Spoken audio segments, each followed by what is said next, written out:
अस्सलामुअलैकुम, मैं इमदाद सुमरो। बरतानिया से बड़ी दिलचस्प खबर है। अहम इंकशाफात, अहम मालूमात इमरान खान साहब के हवाले से। इमरान खान साहब वहाँ क्या क्या करते और करवाते रहे। और दूसरा मामला है फ़्यून के कारोबार का, जो कि सरकार ने दोबारा शुरू कर दिया हुआ है। सुप्रीम कोर्ट, ज़ाहिर है एक ही मुकदमा है सुप्रीम कोर्ट में। वैसे भी हमारी सुप्रीम कोर्ट काफ़ी अरसे से, एक आध साल से तो मुकम्मल तौर पर सियासी मुकदमात से वो है अपना उसमें घिरी हुई है, सियासत से दो चार है। सियासत ने सुप्रीम कोर्ट को घेरा हुआ है, सुप्रीम कोर्ट ने सियासत को घेरा हुआ है। कान को इधर से पकड़े, कान को इधर से पकड़े, बात एक ही है। लेकिन सुप्रीम कोर्ट में सिर्फ अब 2 बेंचेस जो हैं वो काम करेंगे, जिसमें से भी एक बेंच जो प्रिंसिपल सीट पर बैठेगा 7 रुकनी, वो तो देखेगा मिलिट्री कोर्ट्स का मामला कि सिविलियन का फ़ौजी अदालतों में ट्रायल होना चाहिए या नहीं। पहले जिक्र कर लेते सुप्रीम कोर्ट का। लेकिन इमरान खान साहब की मालूमात जो बरतानिया से मेरे पास आई है वो इतनी कमाल है ना कि कारीगरी पर दाद देंगे आप इमरान खान साहब को। इतने कमाल, हर चीज़, फील्डिंग, कप्तान है ना, फील्डिंग लगाना कोई इमरान खान साहब से सीखे। लोगों की मजबूरियों का फ़ायदा उठाना, लोगों की मजबूरियों को अपनी सियासत के लिए इस्तेमाल करना, ये फ़न है इमरान खान साहब का, उसमें उसको दाद देना चाहिए। तो पहले सुप्रीम कोर्ट ने जो आइंदा हफ्ता जो कल से शुरू होगा उसके लिए जारी कर दिया हुआ है रोस्टर, और उसमें सिर्फ 2 बेंचेस बनाए गए हैं। एक चीफ जस्टिस साहब की सरबराही में जो 7 रुकनी बेंच है, जो इमरान खान साहब, साबिक चीफ जस्टिस जवाद ख्वाजा साहब और फिर जो है वो अपने एजाज़ हसन साहब, उनकी पिटीशंस जो उन्होंने दायर कर रखी हैं, जिसकी 2 समातें भी हो चुकी हुई हैं कि फ़ौजी अपना अदालतों में सिविलियंस का, आम शहरियों का फ़ौजी अदालतों में ट्रायल ना किया जाए। 9 मई के वाक़यात में जो मुलविस हैं उनको एंटी टेररिस्ट कोर्ट्स जो हैं उनमें उनके मुकदमात चलने चाहिए, और फिर फ़ौजी अदालतों को कलअदम करार दिया जाए, या कवानीन जो है वो कलअदम करार दिए जाए फ़ौजी अदालतों के मुतालिक सिविलियंस के हवाले से।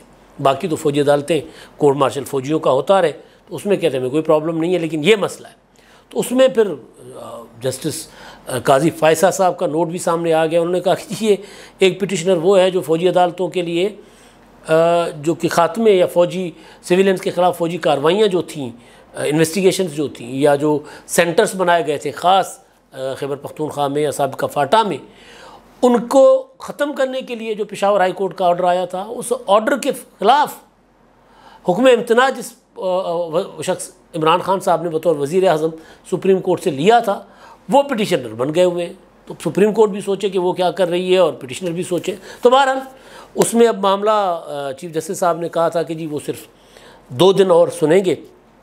अब इसमें हुकूमत ने भी अपने वकला मुकर्रर कर दिए हुए।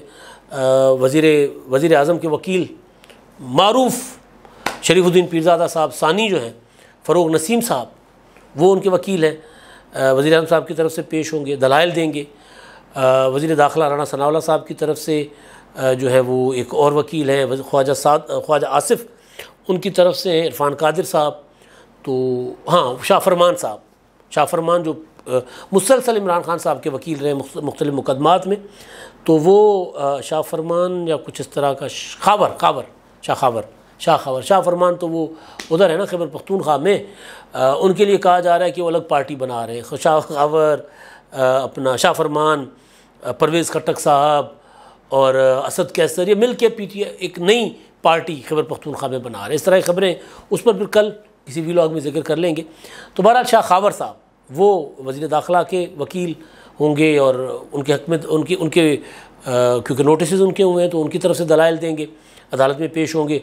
और जो इरफ़ान कादिर साहब हैं, कहते ने जरा जुट जाते हैं भाई, कहते ने खलो इत्थे भाई, गल पहले मेरी सुनो।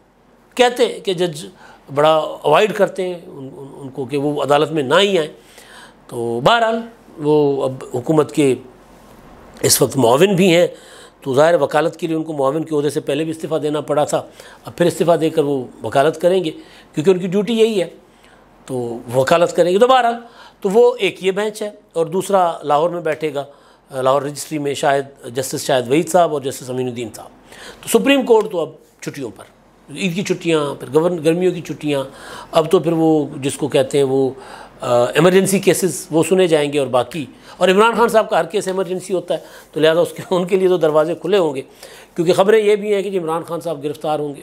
मुझे किसी सोर्स ने पिछले हफ्ते खबर दी थी 72 घंटों की, वो गलत साबित हो गई कि 72 घंटों में खान साहब को गिरफ़्तार नहीं किया गया। ये ज़रूर है कि खान साहब JITU में पेश नहीं हुए, खान साहब नैब में पेश नहीं हो रहे, पहले हुए एक बार फिर नहीं हुए। तो ये ज़रूर है कि जो हालात बन रहे हैं, बुलावे जो इमरान खान साहब को हो रहे हैं, जो तलबियाँ हो रही हैं, उन तलबियों में पेश नहीं हो रहे, तो ज़ाहिर है जब तलबियों में पेश नहीं होंगे तो फिर गिरफ़्तारी तो फिर उनका मुकद्दर बन सकती है, तो गिरफ़्तारी की तरफ तो मामला जाएंगे। अच्छा जी, अब मैं आता हूँ अफ़ीम का कारोबार बाद में लंदन में क्या होता है। मुझे ना आज मेरे एक दोस्त हैं, बहुत पुराने सहाफ़ी हैं, वो बरतानिया में सेटल हो गए, हैदराबाद से उनका ताल्लुक़ है। उन्होंने मुझे पता नहीं उनको आज क्या ख्याल आ गया, उन्होंने कहा यार मैं आपके साथ एक इन्फॉर्मेशन शेयर करनी।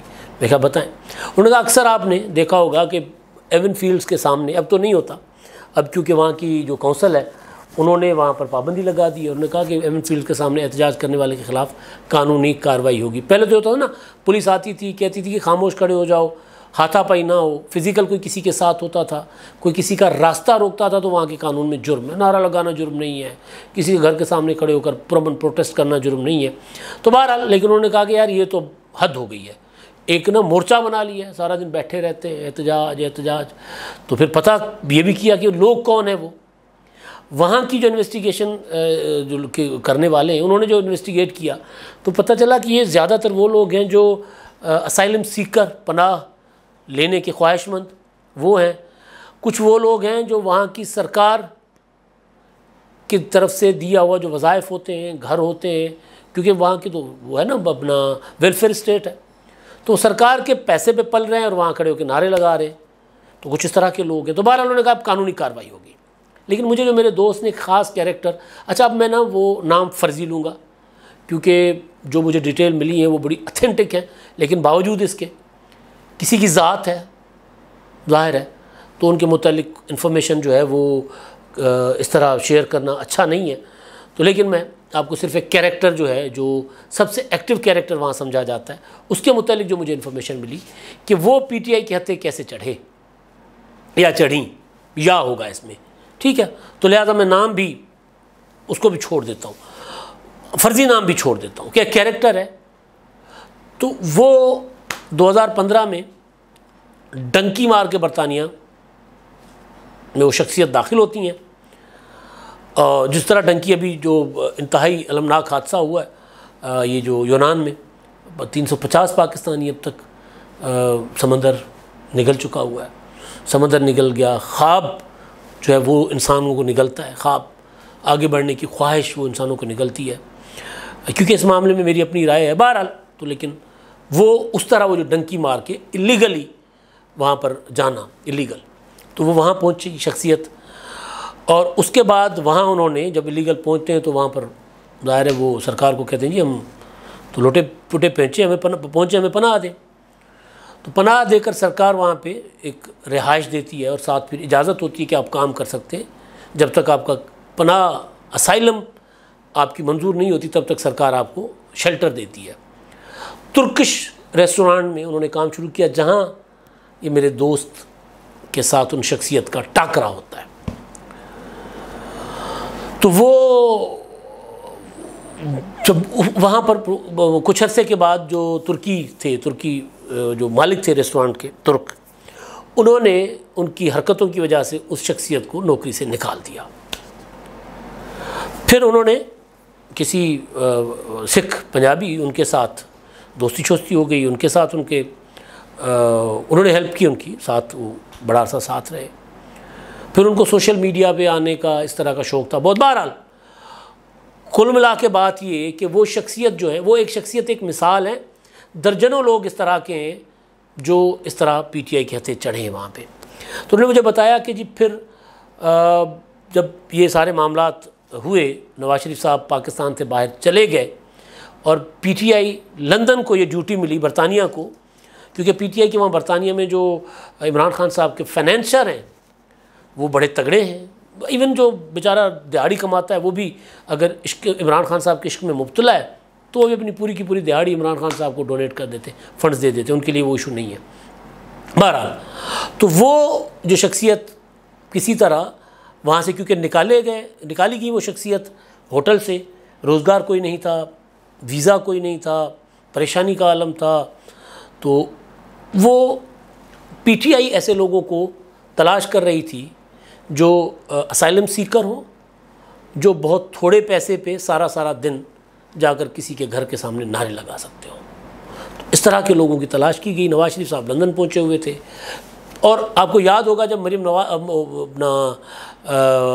बेगम कुलसूम नवाज साहिबा बीमार थी, अस्पताल में दाखिल थी, तब भी इमरान खान साहब ने एक बंदे को भेजा था अंदर जाकर तस्वीर बना के लाओ कि ड्रामा है, ये झूठ है, वो बीमार नहीं है, इलेक्शन के लिए इस्तेमाल करना था उसको।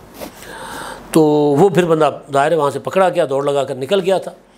तो बेगम कुलसूम नवाज साहिबा तो अल्लाह को प्यारी हो गई। कल परसों इमरान खान साहब कह रहे थे, बड़ा पक्का सा मुंह बना के, रूहान सा मुंह बना के, बेबसी की तस्वीर बनने की कोशिश कर रहे थे कि जी कोई इतना भी गिर सकता है। अलीम खान के मुतलिक सवाल था, फिरदौस आशिक अवान के मुतलिक सवाल था कि जी वो आपकी एहलिया के मुतलिक बातें कर रहे हैं। तो उन्होंने कहा कोई इतना भी गिर सकता है? इमरान खान साहब ने कहा मैंने कभी सोचा नहीं था। तो गिरना जो जिसको कहते हैं ना, वो था जो कुलसूम नवाज साहिबा जो बिस्तर मर्ग पर थी, उनकी तस्वीर बनवाने की कोशिश, वीडियो बनवाने की कोशिश की गई थी ताकि ये देखा जाए कि वो वाकई बीमार हैं या नहीं। इमरान खान साहब की एहलिया के मुतालिक ये बात करना कि वो पंजाब चलाती थी, वो रिश्वत लेती थी, ट्रांसफ़र पोस्टिंग के लिए वो कमीशन लेती थी, ठेकों में कमीशन लेती थी, फराग होगी या 5 का टोला था ये, वो अलीम खान ने कहा ना 5 का टोला, फैज़ हमीद, फराग होगी, उसमें वो थे एक आज़म खान और बुशरा बीबी और एक और नाम उन्होंने लिया था, 5 का टोला वो बता रहे थे ना कि पंजाब को चला रहा था। तो इस बात पर इमरान खान साहब कह रहे हैं कि वो कोई इतना भी गिर सकता है, मैंने सोचा नहीं था। लेकिन एक खातून जो बिस्तर मर्ग पर हैं, उनके लिए वीडियो बनवाना ताकि वायरल करें, ये लोगों को दिखाएं कि झूठ है, बीमार नहीं है, वो गिरना नहीं था, असल गिरना तो वो था। तो बहरहाल तो इस तरह के लिए भी, वहाँ के लिए भी इमरान खान साहब ने, कुछ तो उनके डाई हार्ड वर्कर थे जो इमरान खान साहब के इश्क में मुब्तला, कुछ वो थे जिनको वहाँ पैसे पाउंड्स चाहिए वहाँ गुजारा करने के लिए।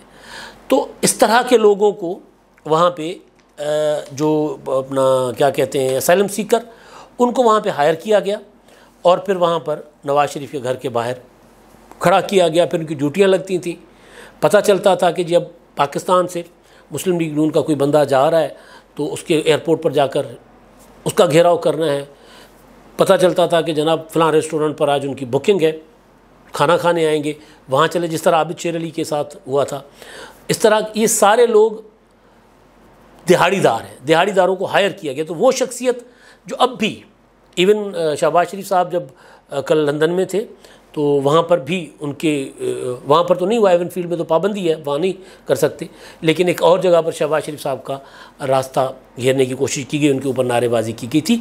तो मुझे ये इन्फॉर्मेशन मिली है कि जितने ये लोग अक्सर आपने देखे थे एवनफील्ड के बाहर, ये सारे के सारे पीटीआई के जो अमीर लोग हैं बरतानिया में, उनके दिहाड़ीदार हैं। उनको मजदूरी देकर ड्यूटी पर लगाते, आपने इतने घंटे खड़े होकर यहाँ पे नारे लगाने, आपने कहना निकलो चोर चोर, बाहर क्यों नहीं आते नवाज शरीफ, ये क्यों नहीं करते। आपने अक्सर देखा होगा ना, फिर वो यूँ एक दूसरे को लानते देकर मुकाबले करने वाली वीडियोज़ भी आपने देखी होंगी। तो इस तरह की शख्सियात, और ख़ास तौर पर वो जो सबसे ज़्यादा आगे उनके मुतालिक मुझे पता चला कि जनाब वो कश्मीर से उनका ताल्लुक़, कश्मीर से, वो आज़ाद कश्मीर से, इवन मेरे पास शहर का नाम भी है मगर नहीं बताऊँगा, वो ज़रा हो जाता है, कुछ ओले रखने होते हैं। तो ये इमरान खान साहब वहाँ पर इस तरह लोग जो वहाँ पर पाकिस्तानी जाते हैं और वहाँ बेयार मददगार होते हैं, वहाँ की रियासत बग़ैर किसी शर्त के उनकी मदद करती है।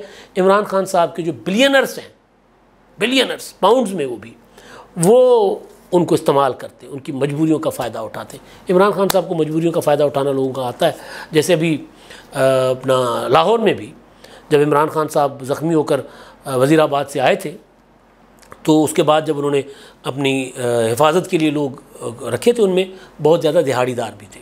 बहुत से ऐसे थे जिनको खैबर पख्तूनख्वा से पैसों पर लाया गया था कि जी आपको पैसे मिलेंगे, दिहाड़ियाँ मिलेंगी, या उनकी रिहाइश का बंदोबस्त होता था। शिफ्टें होती थी, 4-4, 8-8 घंटे की शिफ्टें चेंज होती थी ताकि सारी रात और 24 घंटे मेला लगा रहे। अच्छा जी, अब दूसरी खबर अफ्यून वाली जो है ना, वो बड़ी दिलचस्प है।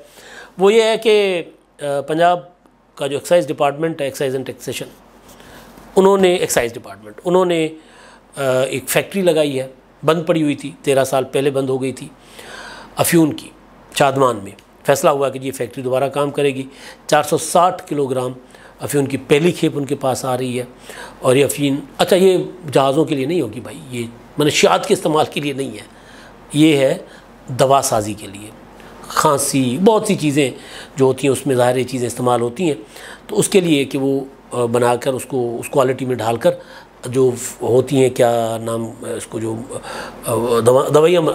दवासाज कंपनियाँ, फैक्ट्रियाँ जो होती हैं, फार्मास्यूटिकल कंपनीज़, उनको फराहम की जाएगी।